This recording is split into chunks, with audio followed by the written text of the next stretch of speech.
नमस्कार, स्वागत है आपका टीएनपी न्यूज में और मैं हूं आपके साथ मिशा सिंह। एक नजर डालते हैं उत्तर प्रदेश की खबरों पर। देश में हर साल पंचायती राज मंत्रालय की तरफ से 24 अप्रैल को राष्ट्रीय पंचायती राज दिवस मनाया जाता है। इस साल 13वां राष्ट्रीय पंचायती दिवस मनाया गया। इस मौके पर सीएम योगी ने सभी प्रदेशवासियों को हार्दिक शुभकामनाएं दी। सीएम ने ट्वीट में लिखा कि सभी प्रदेशवासियों को राष्ट्रीय पंचायती राज दिवस की हार्दिक बधाई। पंचायतें लोकतंत्र की मजबूती नींव और लोक मंगल की सिद्धि का जीवन अधिष्ठान है। राष्ट्रोदय के संकल्प की पूर्णता का प्रथम सोपान है। आइए अपनी पंचायतों को सशक्त और सहभागी बनाकर लोकतंत्र को समृद्ध करें। गोंडा जिले में निगरानी समिति की बैठक में बीजेपी सांसद ब्रजभूषण शरण पहुंचे, जहां उन्होंने कई अहम मुद्दों पर बातचीत की। शिवपाल की आजम खान से मुलाकात पर सांसद ने कहा कि शिवपाल सिंह यादव जमीनी नेता है, वो सुख दुख झेलने के बाद नेता बने हैं और अखिलेश यादव ने गलती की है। आगे उन्होंने कहा कि आजम खान से शिवपाल की मुलाकात अच्छी बात हुई। मैं शिवपाल यादव का स्वागत करता हूं। अगर मुलायम सिंह यादव होते तो शिवपाल सिंह यादव से मिलने जाते। अखिलेश यादव ने गलती की है, मैं भी आजम खान से मुलाकात करने जाऊंगा। योगी 2.0 सरकार बनते ही सभी नेता लगातार काम कर रहे हैं। इसी बीच कैबिनेट मंत्री स्वतंत्र देव सिंह झांसी निरीक्षण के लिए पहुंचे, जहां उन्होंने नहर में गंदगी होने पर अफसरों को फटकार लगाई। मंत्री ने कहा कि सरकार का उद्देश्य है कि हर गरीब के खेत में पानी पहुंचे। पैसा कमाना बुरी बात नहीं है, लेकिन पूरा का पूरा पैसा डकार जाना बुरी बात है। प्रयागराज के गंगा पार थरवाई थाना क्षेत्र में एक ही परिवार के 5 लोगों की हत्या के बाद हड़कंप मचा हुआ है। इस घटना के बाद सूबे का सियासी पारा चढ़ा हुआ है। इसी बीच प्रसपा के अध्यक्ष शिवपाल यादव ने जघन्य सामूहिक हत्याकांड की निंदा की है। उन्होंने पीड़ित परिवार से मिलने के बाद कहा कि परिवार पर दुख का पहाड़ टूटा है और हम आपके साथ हैं। इसके साथ प्रसपा चीफ ने सीएम योगी से ऐसी जघन्य घटनाओं पर रोक लगाने की मांग की है। प्रयागराज जिले के थरवई इलाके में एक ही परिवार के 5 लोगों की सामूहिक हत्या का मामला अब सियासी रंग लेने लगा है। एक तरफ सपा ने प्रतिनिधि मंडल भेजे जाने की तैयारी कर ली है, तो उसके बाद अब पश्चिम बंगाल की तृणमूल कांग्रेस का प्रतिनिधि मंडल भी प्रयागराज आकर पीड़ित परिवार से मुलाकात करेगा।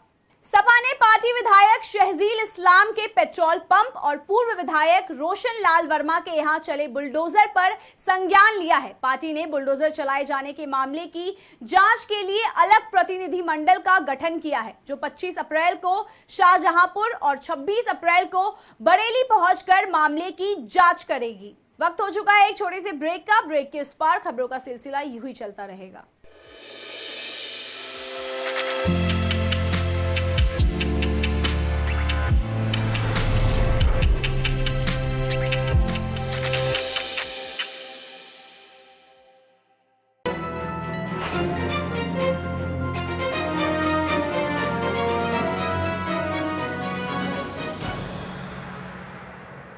स्वागत है आप सभी का। ब्रेक के बाद नजर डालते हैं आगे की खबरों पर।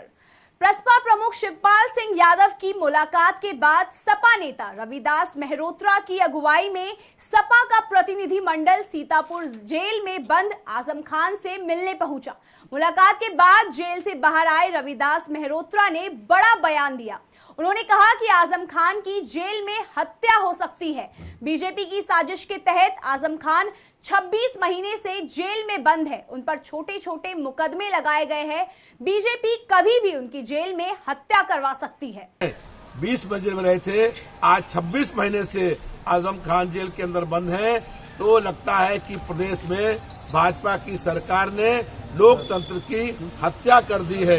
और एक चीज ये है, आज जेल से रिहा हुए एक बाबा बजरंग मुनि, उन्होंने आजम खान और सीओ सिटी पर 2 करोड़ रुपए लेकर उनकी हत्या का आरोप लगाया है। देखिए, भारतीय जनता वो जानते हैं कि किस तरीके का बयान देते हैं, और हम लोगों को शंका ये है कि आजम खान साहब की कहीं जेल में हत्या कर दी जाए। और जो है भाजपा की सरकार जो है लगातार दमन करने का काम कर रही है, जुल्म करने का काम कर रही है। हम लोग जुल्म के खिलाफ संघर्ष करने का काम कर रहे हैं। बीजेपी के नजदीक जा रहे हैं। नहीं, आजम खान साहब जो हैं समाजवादी पार्टी के विधायक हैं, नेता हैं। अभी चुनाव विधानसभा के हुए वो जेल के अंदर बंद रह करके यहाँ पर चुनाव जीतने का उन्होंने काम किया है। और अखिलेश यादव जी उनके चुनाव क्षेत्र में उनके लिए वोट मांगने के लिए गए थे। हम लोग आजम खान साहब की अगुवाई में विधानसभा के अंदर लड़ने का काम करेंगे। आपको मिलने का टाइम मिल गया? हम लोगों को मिलने का टाइम दिया है। हमने परसों आजम खान के जो मीडिया प्रभारी है तैयारी कर रहे हैं। देखिए, आजम खान साहब जो हैं समाजवादी पार्टी के विधायक हैं, नेता हैं, पूर्व मंत्री हैं। वो समाजवादी पार्टी में रह करके भारतीय जनता पार्टी के खिलाफ संघर्ष और आंदोलन करने का काम। उन्नाव से बीजेपी सांसद साक्षी महाराज ने फेसबुक पर भड़काऊ पोस्ट लिखा है। बीजेपी सांसद ने वर्ग विशेष का चिन्हित करते हुए एक भड़काऊ फोटो पोस्ट की है। साक्षी महाराज ने लोगों को घर में कोल्ड ड्रिंक की बोतलें और तीर कमान रखने की सीख दी है। सांसद ने पोस्ट में लिखा, आपके गली मोहल्ले या आपके घर पर अचानक से ये भीड़ आ जाए तो इससे बचने का कुछ उपाय है। आपके पास अगर नहीं है तो कर लीजिए। पुलिस बचाने नहीं आएगी बल्कि खुद बचने के लिए छिप जाएगी। हरदोई पहुंचे राज्य मंत्री नितिन अग्रवाल, सपा प्रमुख पर तंज कसा है। नितिन अग्रवाल ने सपा सुप्रीमो अखिलेश यादव को ट्विटर नेता बताया है। उन्होंने कहा कि उन्हें जमीन की हकीकत दिखाई नहीं दे रही है। उनकी सरकार में 800 दंगे हुए जबकि योगी सरकार में एक भी दंगा नहीं हुआ है। आगे अखिलेश पर तंज कसते हुए उन्होंने कहा कि उन्हें गलतफहमी में रहने की आदत हो गई है। कानून पर व्यवस्था पर बात करते हुए राज्य मंत्री ने कहा कि यूपी में कानून का राज स्थापित है और जो कानून तोड़ेगा, गुंडागर्दी करेगा, कानून उसी भाषा में उसको जवाब देगा। पीलीभीत में राज्य मंत्री संजय सिंह गंगवार कॉलेज के कार्यक्रम में पहुंचे, जहां उन्होंने कार्यक्रम के दौरान छात्र छात्राओं को स्मार्टफोन बांटे। साथ ही राज्य मंत्री ने कहा कि बीजेपी सरकार ने घोषणा पत्र नहीं संकल्प पत्र जारी किया जाता है और उसी संकल्प पत्र को पूरा करने के लिए कॉलेज में छात्र छात्राओं को स्मार्टफोन बांटे गए हैं। क्या था उसको आज पूरा करते दिख रहे हैं, क्या कहना है आपका? भारतीय जनता पार्टी घोषणा नहीं, भारतीय जनता पार्टी संकल्प पत्र जारी करती है और संकल्प पत्र का हमारा ये एक स्मार्टफोन का एक उसमें बिंदु था। उस संकल्प को आज पूरा करना का काम हम लोगों ने शुरू कर दिया है और भारतीय जनता पार्टी जो कहती है, जो संकल्प लेती है, वो संकल्प को निश्चित पूरा करती है।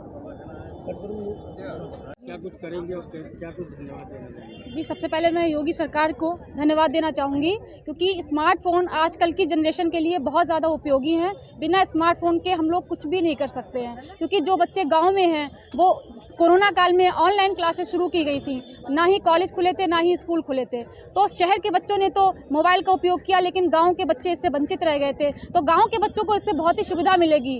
हालाँकि कोरोना काल में गाँव के बच्चों को इससे सुविधा से वंचित रह गए थे, लेकिन अब मोबाइल मिलने पर वह सभी ऑनलाइन क्लासेस का फ़ायदा उठा सकेंगे। मुझे स्मार्टफोन मिला है इस सरकार की तरफ से, मेरे लिए आज ये पहला गिफ्ट है। मैं इस सरकार को अपनी तरफ से बहुत बहुत धन्यवाद कहना चाहता हूँ। क्या कुछ करेंगे इसका मोबाइल का? सर, मैं इसका पढ़ाई ऐसे हमारे आदरणीय प्रणव शास्त्री जी अच्छी यहाँ उपस्थित सभी अन्य कॉलेजों के आए। Thank you sir. हमारे कोरोना मरीजों की संख्या में लगातार इजाफा देखते हुए योगी सरकार अलर्ट मोड पर है। कोरोना मरीजों का ग्राफ बढ़ता देख सीएम योगी ने अधिकारियों को सख्ती बरतने के आदेश दिए हैं। सीएम ने कहा कि राज्य में हर स्तर पर सतर्कता बरती जाए। साथ ही सीएम ने प्रदेश में टेस्टिंग और वैक्सीनेशन की रफ्तार बढ़ाने को भी कहा है। इसके अलावा माध्यमिक शिक्षा विभाग ने स्कूलों के लिए भी गाइडलाइंस जारी की है। शासन की तरफ से जारी दिशा निर्देश में स्कूल में प्रवेश करने के लिए मास्क लगाना अनिवार्य किया गया है। बुलंदशहर में शादी से पहले घुड़चढ़ी में सुरक्षा के लिए सीआरपीएफ में जवान पुलिस अधिकारियों के पास पहुंच गया। जवान ने बताया कि बुलंदशहर के गढ़ाना में उसका पैतृक गांव है और वो अभी जम्मू कश्मीर में तैनात है। उसने बताया कि उसका ताल्लुक दलित समाज से है और उसकी शादी में घुड़चढ़ी के दौरान गांव में किसी तरह का विवाद ना हो, इसलिए वो पुलिस से सुरक्षा चाहता है। वही मामले में एसपी सिटी ने बताया कि दूल्हे की मांग पर उसके गांव में भारी संख्या में पुलिस बल मुस्तैद कर दिए गए हैं और पूरे घटनाक्रम पर पुलिस की नजर रहेगी।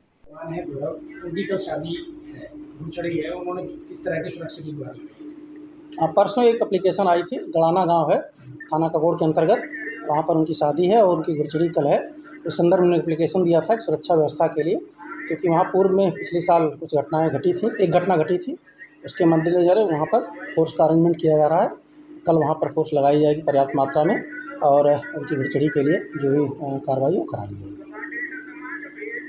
सूबे के सीएम योगी आदित्यनाथ कानून व्यवस्था को लेकर कड़े तेवर अपना रहे हैं। इसी कड़ी में कासगंज के पुलिस कप्तान रोहन पी ब्रोत्रे ने जनता की समस्याओं को सुनकर उनके प्रभावी निस्तारण के निर्देश जारी किए हैं। इस दौरान उन्हें अलग अलग थानों से कुल 34 प्रार्थना पत्र प्राप्त हुए, जिसमें से अधिकांश प्रार्थना पत्र राजस्व विभाग से संबंधित थे। मामले की जांच के लिए राजस्व विभाग पर तत्काल टीमें भेजकर निस्तारण कराया गया। साथ ही शेष प्रार्थना पत्रों पर कार्यवाही के लिए आगे की तारीख निश्चित की गई।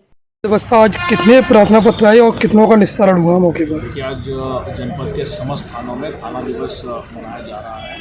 इसमें राजस्व और पुलिस के अधिकारियों द्वारा जनता की समस्याओं को सुना जाता है, उनके एप्लीकेशन जो है वो लिए जाते हैं। आज हमारे द्वारा थाना सोरो और कासगंज पे थाना दिवस अटेंड किया गया। थाना सोरो पे यहाँ पे लगभग करीब 15 एप्लीकेशन आए हुए हैं, उनका निस्तारण हेतु हमारे पुलिस अधिकारियों को। देश और विदेश की तमाम खबरें देखने के लिए बने रहिए TNP न्यूज के साथ और हमारे चैनल को लाइक, कमेंट, सब्सक्राइब जरूर करें और ताज़ा अपडेट्स के लिए www.tnpnews.in पर जाएं।